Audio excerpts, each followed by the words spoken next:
God is love. The Fall, Part 11, Paradise Lost. To Eve it seemed a small thing to disobey God by tasting the fruit of the forbidden tree, and to tempt her husband also to transgress. But their sin opened the floodgates of woe upon the world.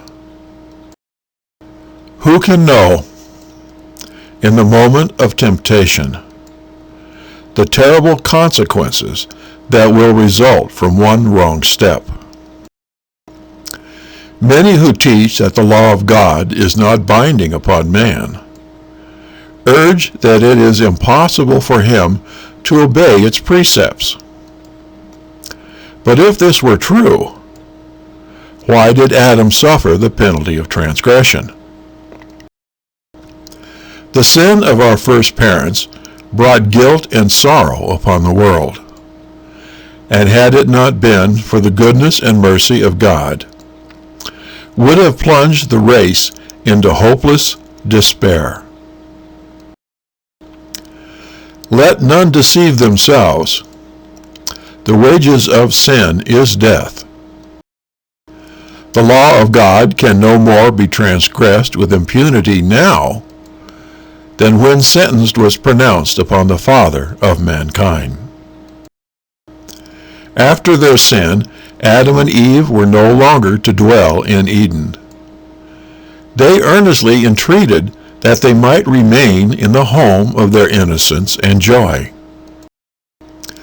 They confessed that they had forfeited all right to the happy abode, but pledged themselves for the future to yield strict obedience to God.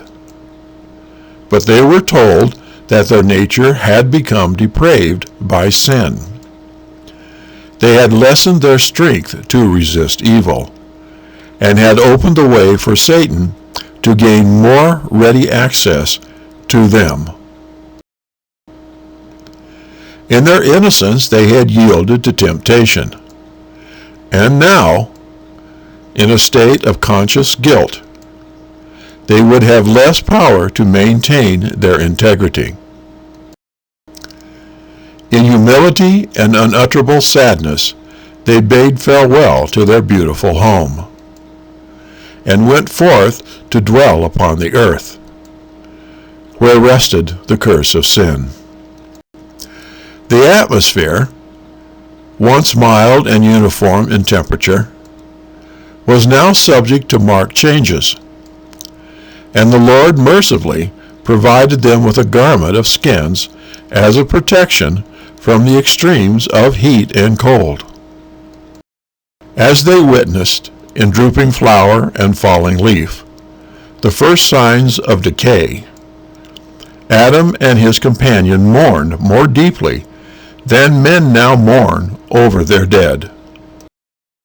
The death of the frail, delicate flowers was indeed a cause of sorrow. But when the goodly trees cast off their leaves, the scene brought vividly to mind the stern fact that death is the portion of every living thing.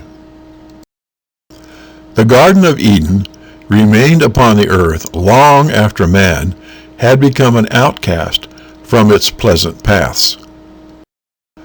The fallen race were long permitted to gaze upon the home of innocence, their entrance barred only by the watching angels. At the cherubim-guarded gate of paradise, the divine glory was revealed. Hither came Adam and his sons to worship God. Here they renewed their vows of obedience to that law, the transgression of which had banished them from Eden. When the tide of iniquity overspread the world, and the wickedness of men determined their destruction by a flood of waters, the hand that had planted Eden withdrew it from the earth. In the final restoration, when there shall be a new heaven and a new earth, Eden is to be restored more gloriously adorned than at the beginning. Then they that have kept God's commandments shall breathe in immortal vigor beneath the tree of life. And through unending ages the inhabitants of sinless worlds shall behold, in that garden of delight, a sample of the perfect work of God's creation, untouched by the curse of sin. A sample of what the whole earth would have become had man but fulfilled the Creator's glorious plan. Tomorrow, Plan of Redemption, Part 1.